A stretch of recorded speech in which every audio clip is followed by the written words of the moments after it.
Hi guys, I am in this Suzuki Swift again. Today I'd like to talk about all the flaws that came with this car and how I managed to settle all the problems and corrected all the flaws. First of all, let's talk about the keys. Okay, the problem lies within this key. When the battery goes out, you have to change the battery as usual because batteries don't last forever. The problem here is that there is no way to access inside here because it comes with a screw.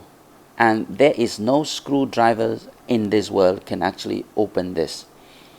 If you have a Suzuki Swift, you would understand what I mean, because I tried around 30 different kinds of screwdrivers. I couldn't open it.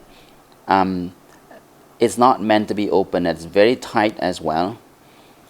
I can understand why the previous owner had to break the cover to open this to replace the battery. And today I'm going to show you how you could open this without having to do that. Now you can use a very tiny screwdriver like this to dig inside here and slowly lift it up. And you may want to heat this part a little so that the plastic becomes softer. That way it's easier to lift it up.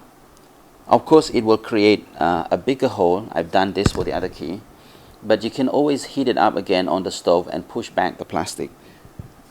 And it works very nicely. You don't have to break that. That's how you do it. And this screw now, you can use a pair of pliers to open it. It's very tight. I already opened it once, so it's very easy to open now.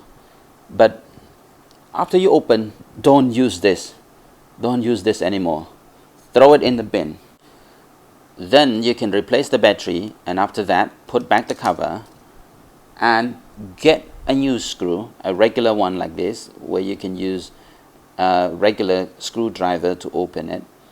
And there are plenty of this. You can always look at your children's toys, steal one of the screws from there, just what I did, and screw it back.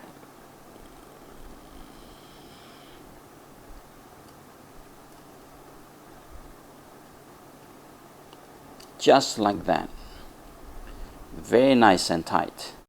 Now another problem with this car is the rattling sound. In my last video I talked about the rattling sound and it was really annoying. I just couldn't stand. Every time I buy a car I want to make sure that everything runs perfectly, and a little problem, it's just annoying. I just can't stand that. The rattling sound, it took me a long time to figure out where it was coming from and tape it back. And a few big rattling sounds that I like to talk about today. The first one was the boot cover. It was really bad and I taped that back, but it was very easy for me to identify that. And after that there was another sound that was very annoying. After some time I realized that the cover on the tailgate, the rubber cover, was rattling like mad, and that was a difficult one. In order to fix that, I just couldn't find other way, so I decided to use this little sponge to stick on top to the cover, and every time you press the door, the tailgate, it presses the rubber against the glass. So that kind of settles the problem for the time being. At least it's not annoying anymore, so that sound goes away.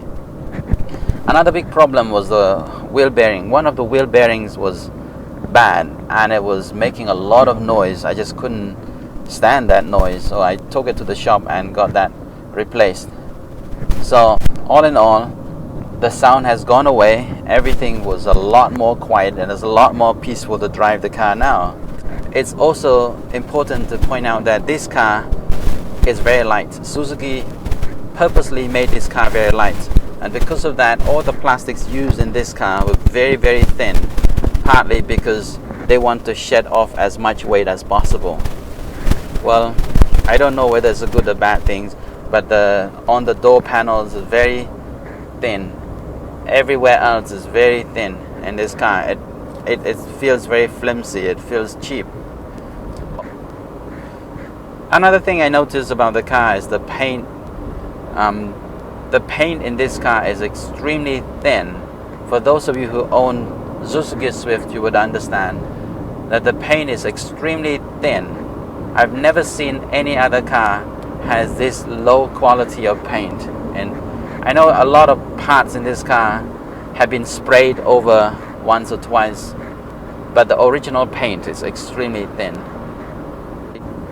Now, after saying all these things, it doesn't mean that I don't like the car.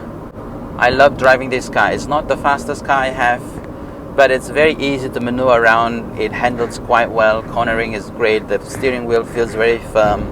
I like that a lot. So it's very convenient to go around shopping, and short trips are just wonderful. So thank you for watching. I hope you find this video helpful. If you have this particular model also, you should be able to fix the problem the same way I did it. And if you haven't subscribed to my channel, please consider doing so. I appreciate that. Thank you.